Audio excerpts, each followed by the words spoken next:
Welcome to Role Models in Real Estate. Our subject today, our role model, is the one and only Amina Basic, who is one of my favorite leaders in the real estate industry. Amina has an amazing story. I call her the Empress of Positive Energy. And some of the lessons that you're going to get from Amina is that life happens. And it comes in batches, and we have to just keep swimming. She said that Nemo in the movie Finding Nemo, when Nemo said, just keep swimming, had the right message. And it resonates with me. Amina is a great friend. She is an amazing leader. She has a story that is both going to inspire you and it is going to get you going. And so, Amina, let me just give your background quickly. Amina started in the real estate industry as a transaction coordinator for a top agent with Long & Foster. She grew that team to 500 units and 35 associates. One of the most impressive things about that story is that Amina got the agent that she worked for at Long & Foster to stop going on listing appointments. And she really understands leverage at a high level. So Amina is a role model for leadership, a role model for leverage, a role model for leads, and a role model for listings. And those are the 4 L's of Mark Willis Leadership. And so welcome, Amina. We're really glad you're here. I always start with my first question. I've told a little bit of this story already, and that is, tell us what you were doing before you got into real estate, when you got into real estate, and describe your first year in the industry. So in 2004, my other industry that I was working prior to real estate was going down because of internet. And some of my salespeople already left to join real estate world. And they called me and they said, we know this great agent, but she could use a little bit of Amina in her life. She could use somebody to organize her and help her. So I actually became a transaction coordinator for an agent at Long & Foster. And I thought, well, I was operations director and a sales director in my other industry, but I wanted to learn real estate, and what a great way of learn it from transaction coordinator. So I became a transaction coordinator, and my first year, wow, that was a whole learning process, a whole brand new world. But I fast realized what potential it has. And I learned so much just by doing the transactions that a couple of months later, I actually hired more admin people to help us and her. And then my agent was going to a lot of listing appointments every single day, but she was not taking care of the buyer leads. And I said, well, can we hire more people and take care of the leads on the buyer side? So I hired about 10 agents on the buyer side, and sure enough, we were selling buyer sides like crazy. And then a couple of years later, she was working really, really hard, going on 3 listing appointments a day. And I said, well, should we just try to replace you on the listing side? And sure enough, we did. 6 months later, she never went on 1 listing appointment again. And I hired 4 listing agents. And so I oversaw the whole operation, and we became #1 team in the state of Virginia, selling 500 homes a year. Wow, what a great story. So everything rises and falls on leadership, right? Yep. And today you are the team leader of the Mclean Great Falls Market Center in Virginia for Yes. Keller Williams. That is the #1 Keller Williams office in the Virginia region. It is #1 in agent count.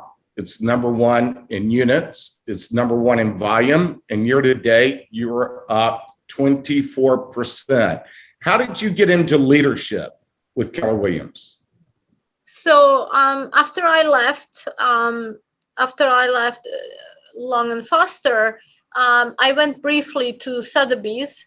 And while I was there, I was contacted by one of the offices in Kingstown they were looking for a team leader. So I went and met with OP, and I became a team leader for Kingstown office that had about 100 agents at the time. And I grew that office. And then 8 years ago, I came here to this market center in Mclean, and this office had about 200 to 240 maybe agents. We are now at 370, and we actually became number one office in Mclean after another company being number one for 40 years in Mclean. We have the highest market share in Mclean, obviously in Virginia, and we are top 25 profit sharing offices in the country. All right, so that's an amazing accomplishment. So how do you, like, as a leader, how do you approach leadership? What is your style of leadership? So I guess I was leading without knowing all this time while I was at the other company. I was doing things out of intuition, not really because I was trained to do them.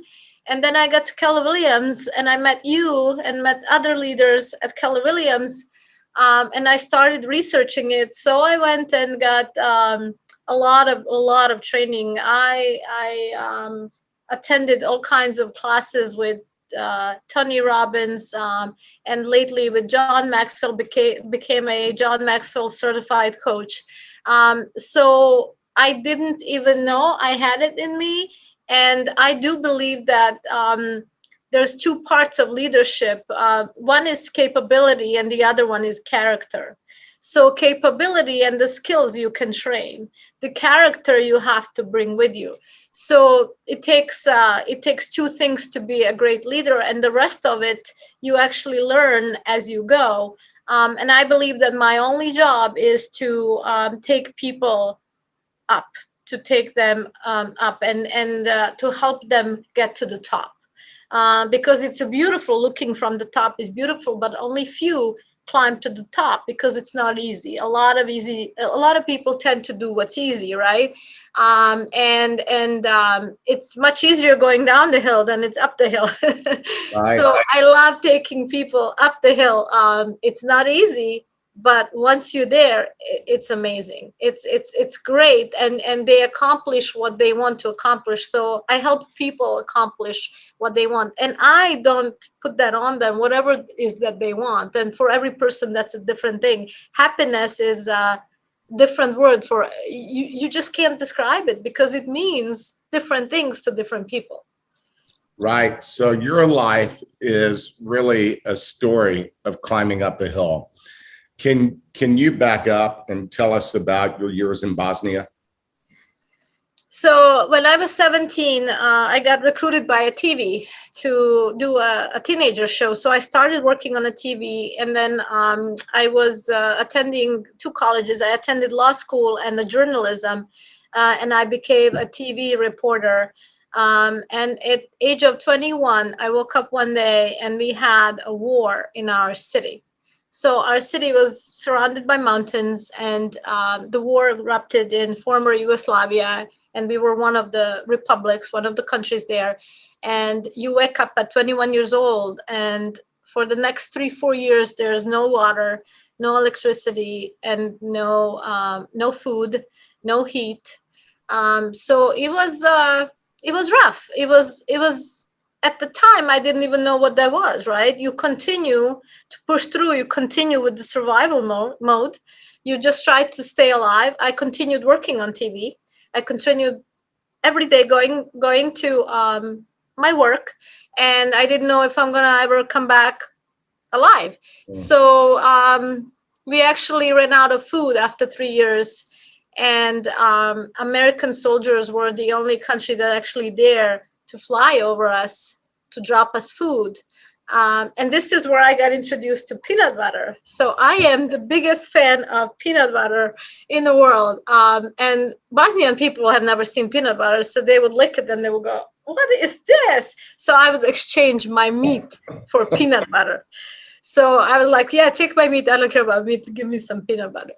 So it was rough. And at the time when you're young, you don't think about it. You just push forward. But when I just look at back, I now have my own children, and you know, looking how well they're off here and the opportunities that they have here and the life that they have is just it's just amazing, right? How did you get to the US?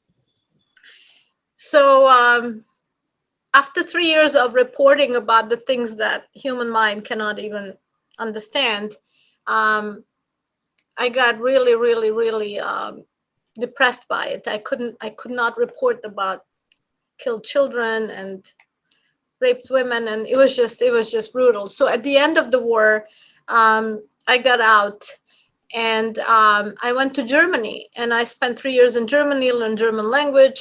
And then we had a cousin here in the United States, so we got invited to United States. And Germany was also a different experience. Although I loved my American experience much better than the Germany, because here you have, if you are willing to work hard, sky's the limit. You literally have options here.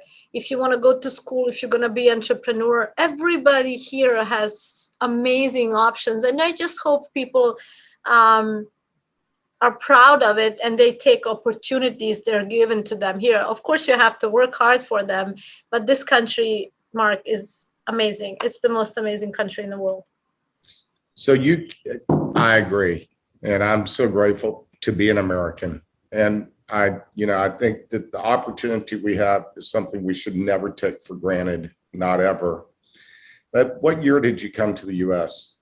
So it was 1997. 1997, yeah, wow.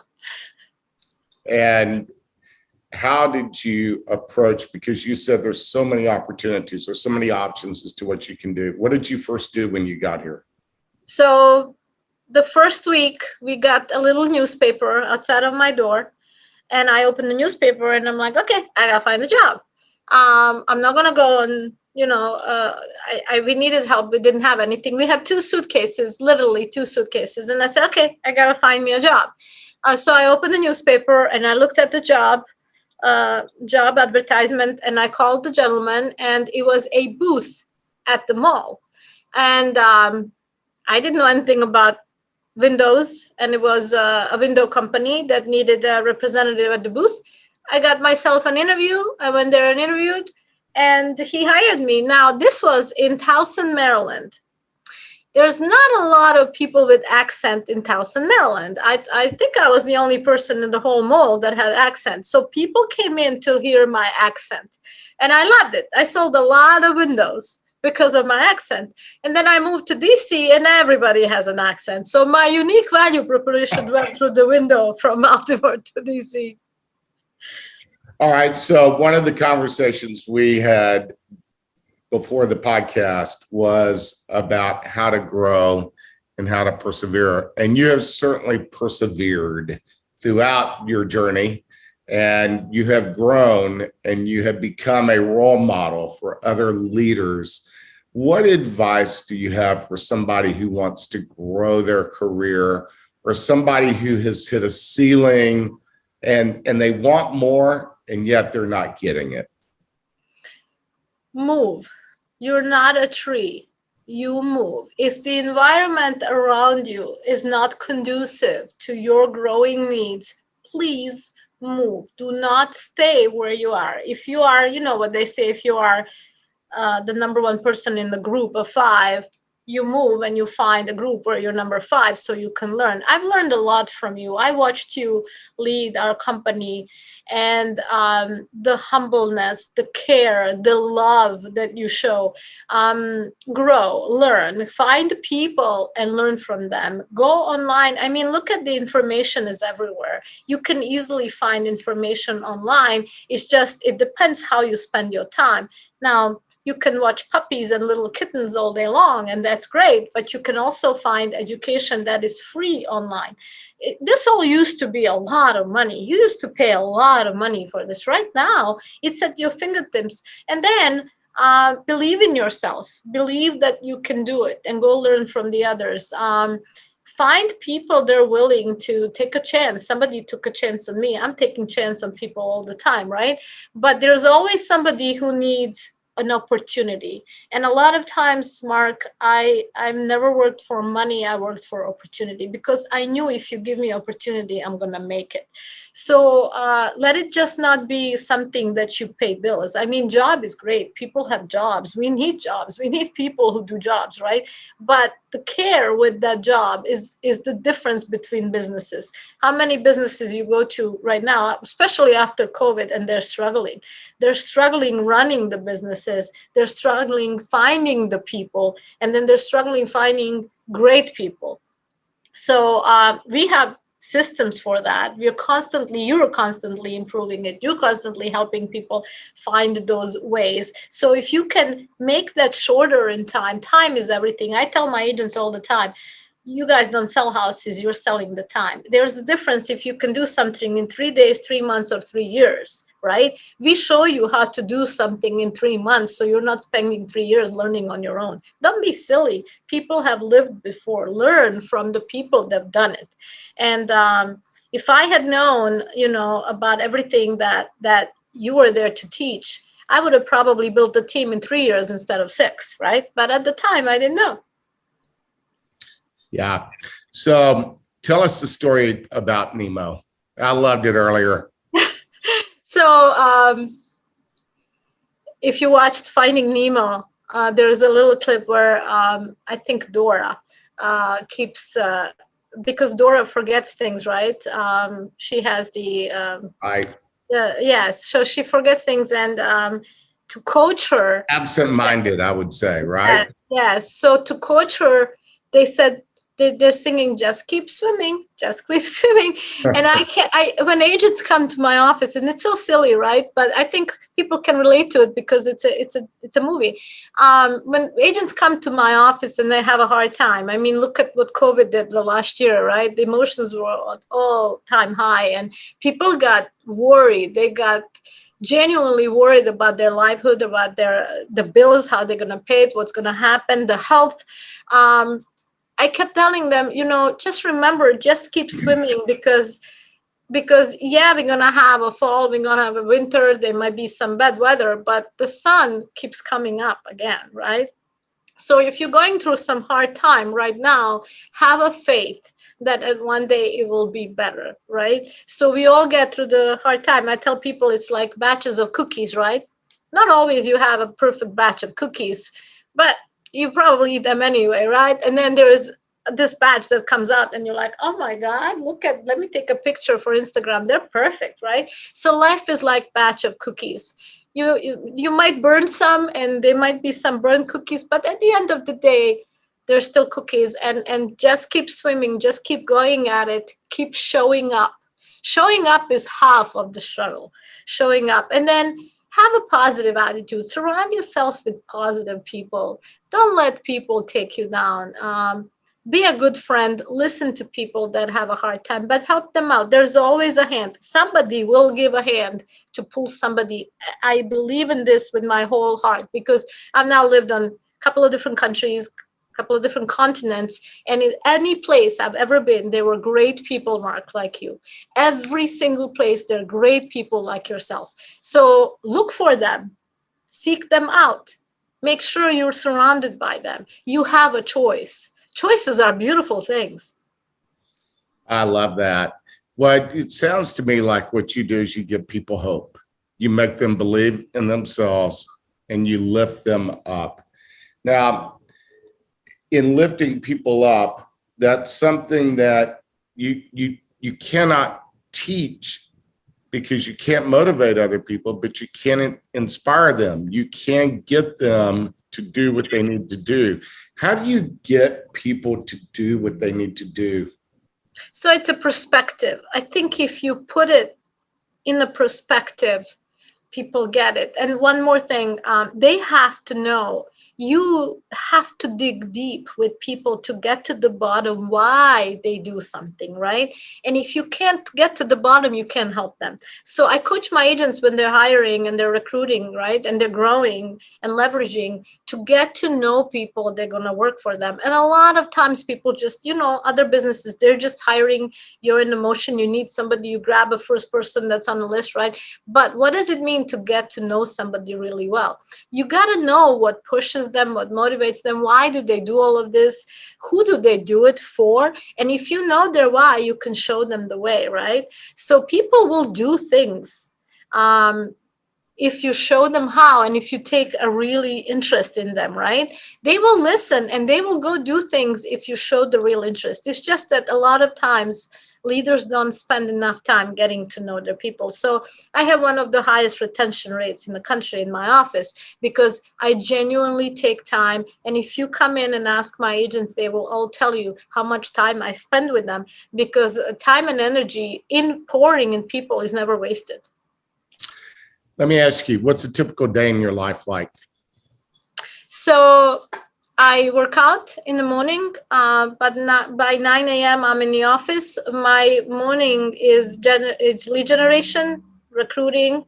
My afternoons are my coaching my own agents, and obviously managing the staff. I have one of the best staff, I think, in the country. They're amazing people. They all have been here for a very long time. My broker has been here for 6 years. My assistant has been here for 7. Our MCA and my assistant MCA is new right now, but the rest of my assistant team leader is here for 3 years. My MCA is here for 3 years. So my staff literally serves our agents.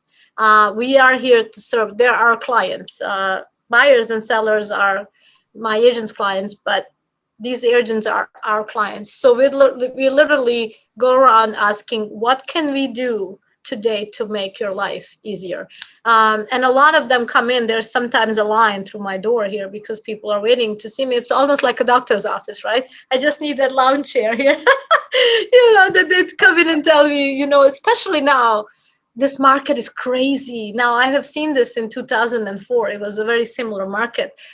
But back then, people were buying homes that they couldn't afford. Right now, the affordability is there. So we're not going to have a boom like we had in 2007 and 8.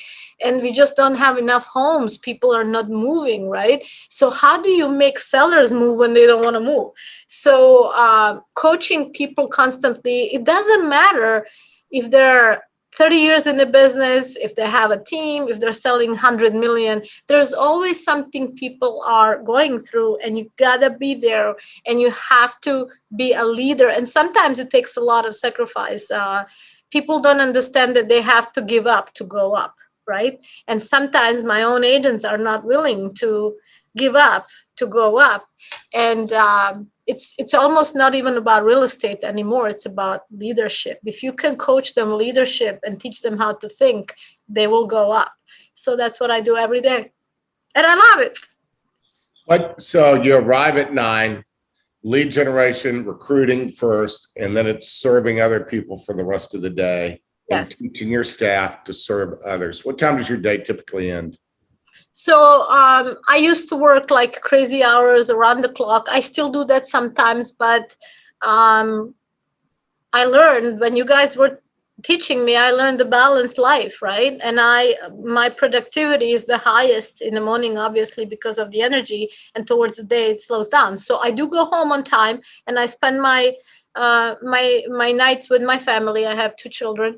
And then I pour into my family after that. So I do work normal business hours, and everything I achieve is during those business hours. Because if I'm coaching my agents to time manage, then I need to be an example of it. And it wasn't always easy.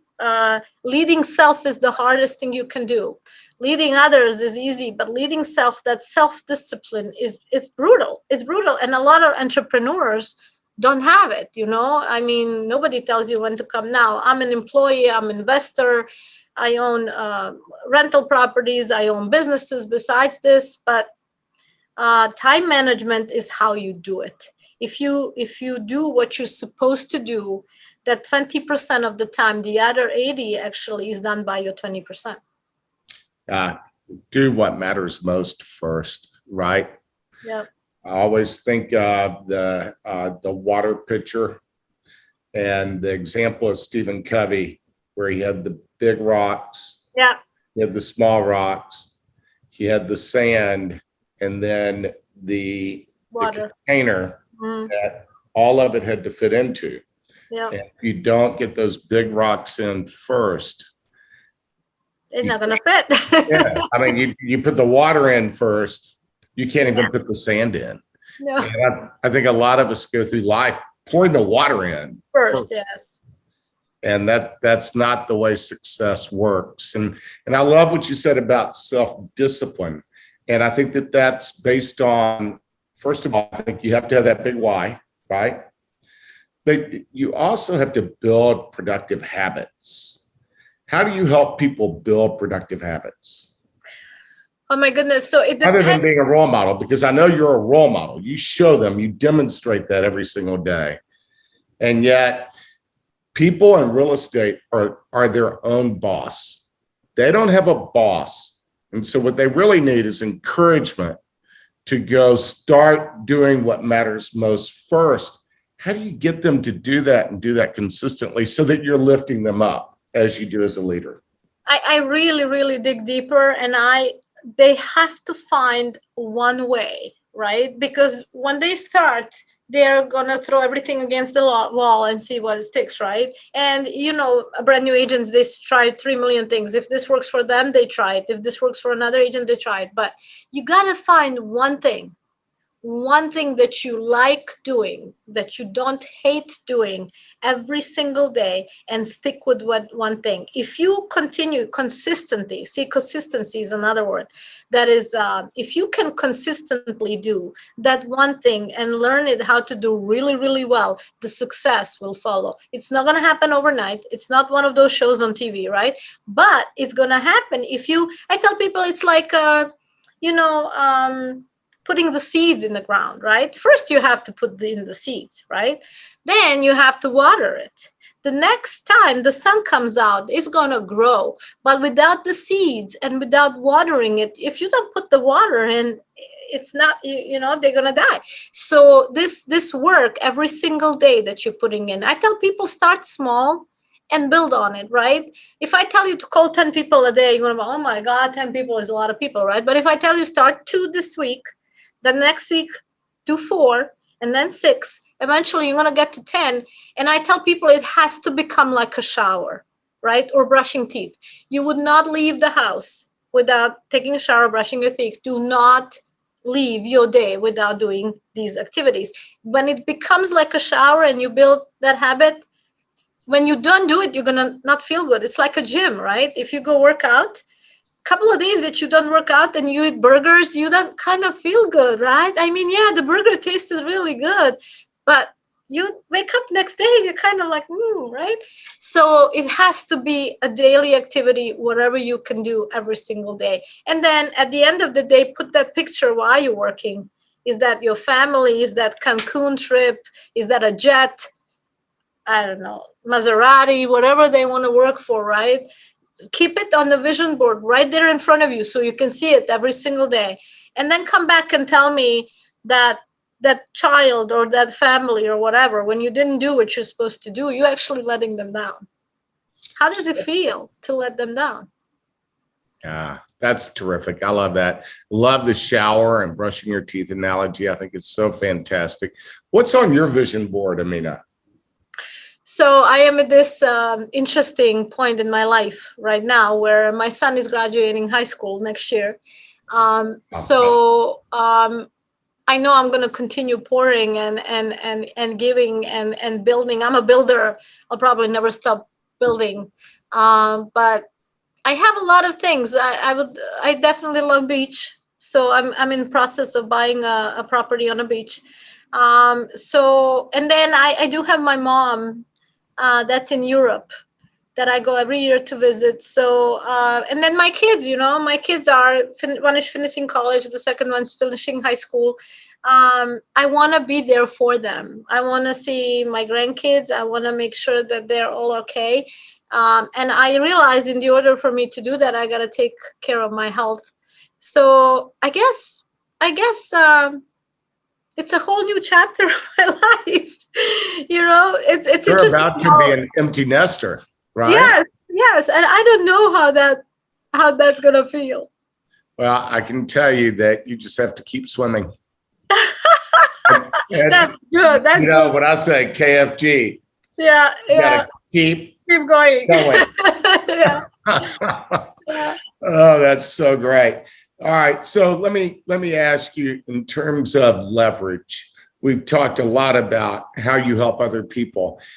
We haven't spent time discussing how you find the right people to succeed through and how you succeed through them. Oh my God. So before I went through our training with Banyans, right? I would just do it on my gut feeling, whoever looked nice and smiled at me and they were, but I'm also high D. I just wanted somebody to get the job done. Well, I fast realized that's not going to do it. And you taught me the system, right? So every time I shortcut and every time I tried to cut the corners on that and just hire fast, I ended up with a big problem, big hiring mistakes. So you fail your way through success. Right now, I can tell you that the hiring and leveraging is a process, and it's almost the more you put in, the better the batch of cookies actually comes out in the end. If you don't put all of your ingredients on the kitchen counter while you're making cookies, you may figure out that you're missing eggs and then you have to get out of the eggs. The cookies are not the same. So the more you do at the beginning of this process and really get to know somebody. So I find talent like everybody else, put in ads, right? And that's also an art, how to structure a really good ad, how to what to put on there to attract people you want to attract. You just don't want these people, right? They're sending 100 resumes. You want somebody who cares. So I almost find that I'm looking for a person. The skills, I don't hire for skills. I actually hire for character. The skills I can train here. We can train you here how to be a great MCA. But you got to bring in integrity, honesty, work ethic, and all of those great characteristics with you. So I spend a lot of time interviewing. I think we interview here 50 people to hire one. A lot of time on it. And I coach my agents, and sometimes they have to go through pain almost to actually realize. It doesn't matter how much you tell them, please do this, please come to this training, go to training 10 times, 15 times like I did. It doesn't really hit until they feel the pain. When they feel the pain, then they're ready to go through it, right? So sometimes it's like buyers.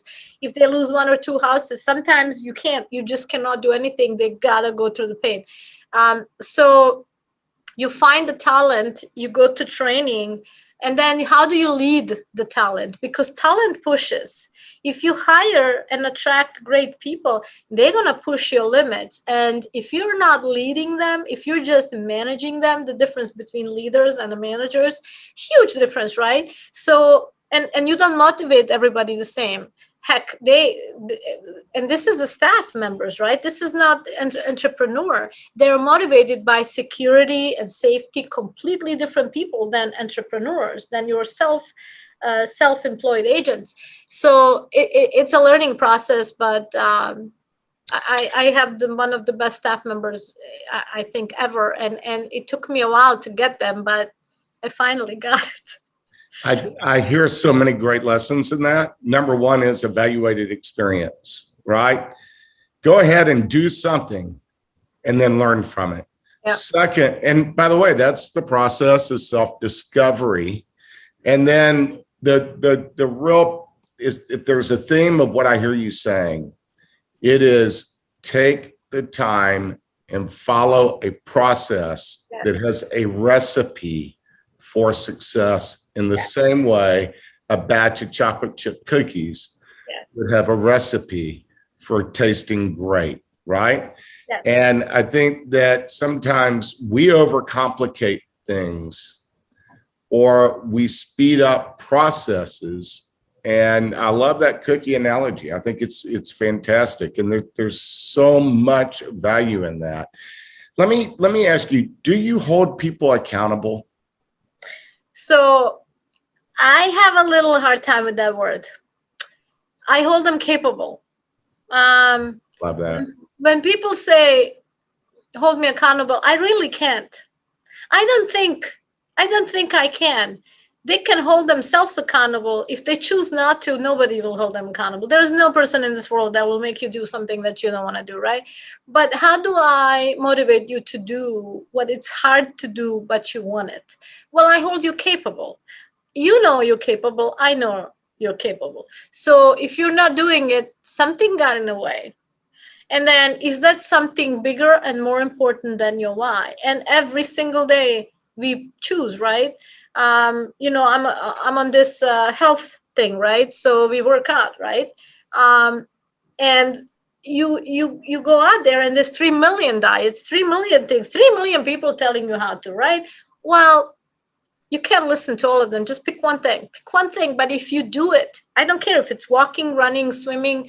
If you do that 3 to 5 times a week, the muscles will show up. Now you have to lift some weights, right? But the moving part of your body, you're gonna have more energy. You're gonna sleep better. It's a given if you do what you need to do. So at the end of the day, when people coach with me and consult with me, I say, who are you doing this for? Do you look them in the eye every week when you don't do something? And that's okay. You know what? This is your business. You have a right to do whatever you want with your business, but half of that is just showing up. How are you showing up every day? And sometimes people do, and sometimes people don't. And I'm going to tell you what it depends on. A lot of times it depends on if they need to put a food on the table, or if they're doing this because they like it, they have another income, they have somebody supporting them, and that's okay. Look, I got 370 agents. Not everyone is, I actually have an agent that did 17 million in 1 month, last month. And then I have 3 others that are competing with him to do more, right? And that's great. But not everybody will be a $17 million a month person. But I love my agents that sell 3 homes. That's perfectly fine for them and their family and their business. So when they come to me, I go with what they want. I do not put any quota on them. I don't put any pressure on them. Now, when they want me to coach them, I hold them accountable by holding them capable. Now, if they don't want it, I'm not going to make them want it if they don't want it. One of the beliefs that I have is that people often don't have clear goals because they don't know what's important to them. Yes. They can identify what matters and what's important to them and what their big why is. Then it's really easy to have goals. Yes. And then surrounding yourself with people that are a positive, uplifting influence is so important. When I'm hiring, I look for alignment first. Do you want what I want as badly as I want it? Yeah. And then I earn a relationship, because the relationship matters so much more than accountability. Yeah. People need you to check in with them and inspect what you expect. And yet, what I find is that if you have a relationship with someone who's aligned with you, who wants what you want, and you all are focused on the same outcome, then all you have to really do is encourage people, have a relationship with them, praise. And so my principle is alignment first, followed by encouragement, praise, and relationship building is more powerful than accountability. You just described my office. In those words you described, because I know not everybody belongs here, and that's okay with me. I am not attracting everybody to my office, and that's perfectly fine. I'm attracting alike people that want to get there. They want to look from the top. It's okay. It's okay if you have all kinds of models right now and all kinds of different companies, but I know exactly who we are, and I know who we attract, and I know how to help them. It's okay. And you know who you are. Yes. But I think that's where leadership starts. You have to know who you are so you can serve people. Let me ask you, in terms of leverage, what have been the most important lessons that you've learned in that process of failing forward, self-discovery, succeeding through others? What have been your most important leadership lessons? Oh, Mark. Oof, I'm a high D, and You're impatient. control is my sin. So I had to learn to give up control. When I learned to give up control, my life became easier. Like, there are people that can do it 3 times better. I mean, my staff, my millennials, this technology, the Zoom, the Wi-Fi, right? Not my cup of tea, right? So when I learned how to give up control, it is a whole different level. So I coach my agents, right? The moment they give up, they relinquish that control, their life changes. So just give up the freaking control if you're a high D. Now, if you're not a high D, different personality styles have to approach it differently depending on what they have, right? How do they do? My high C's have to be less of a perfectionist, right? My high S's have to take a little more risks.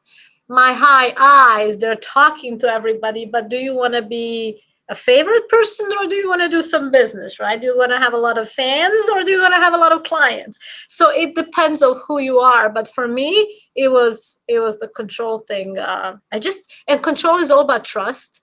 Leadership is about trust, right? So do you trust somebody to do it and not lose something? And sometimes you're going to lose some business. People will make mistakes that you hire, and that's okay. We all do, right? Now, it does matter if mistake is $3,000 or is it $3 million, right? So that matters. So be careful there. But everybody will make mistakes, so it's okay. It's okay. Just give up that crazy control. How did you learn to do that? Oof. So It's not easy, right? And you no, don't know, you really don't control. Giving up control is one of those things where you really don't know how great the fruit is going to taste when it's handed to you. And yet you don't give up control to the wrong people, right? because that can be a disaster. And Yes. so how did you learn to give up control?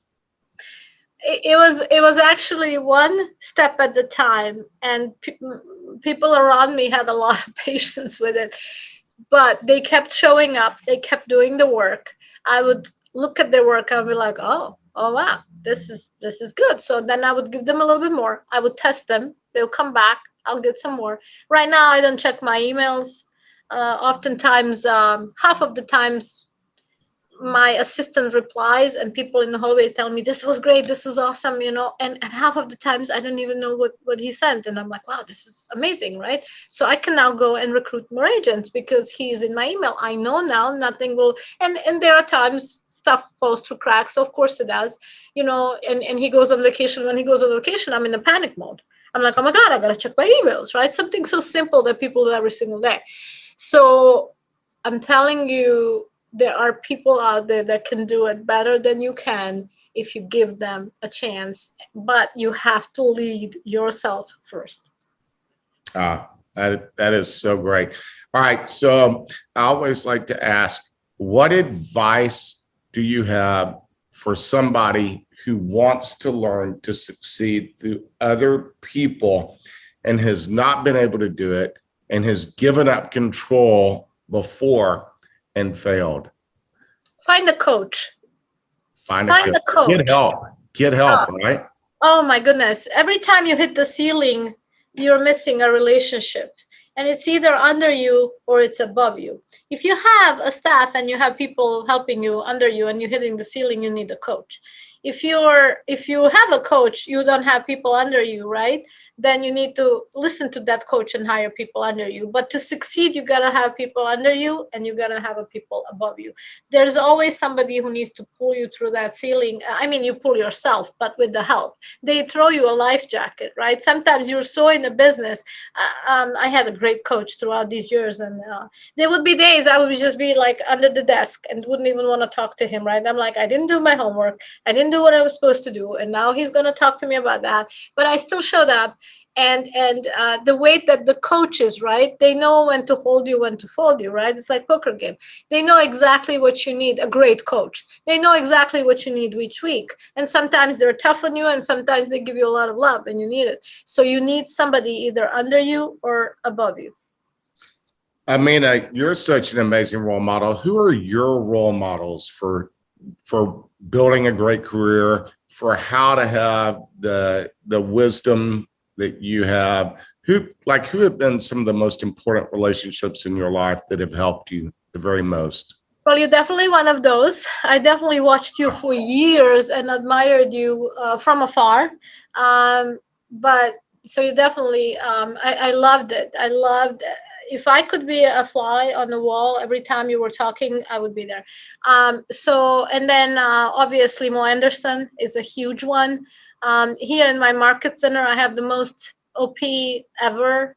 And that's one of the reasons we stay, right? These relationships, it's the people that people are everything. Who you're in business with matters.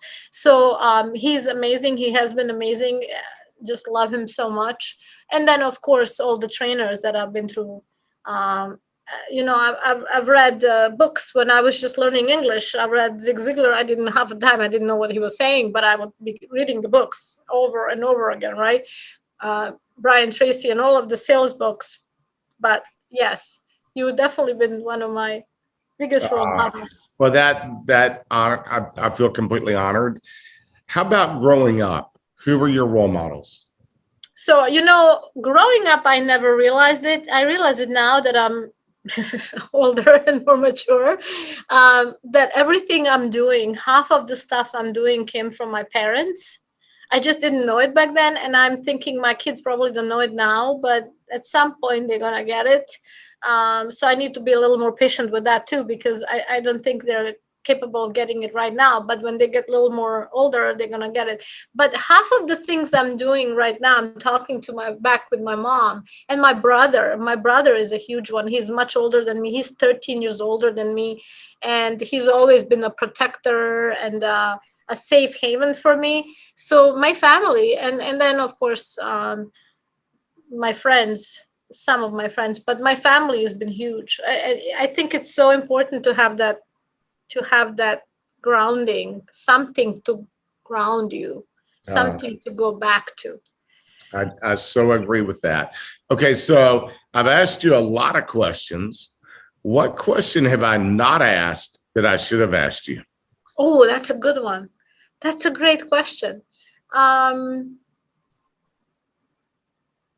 Oh, you got me there. Oh my goodness. Lessons you've learned that I didn't ask about, experiences that you want to share, anything. So at the end of the day, what is it all about? Mm-hmm.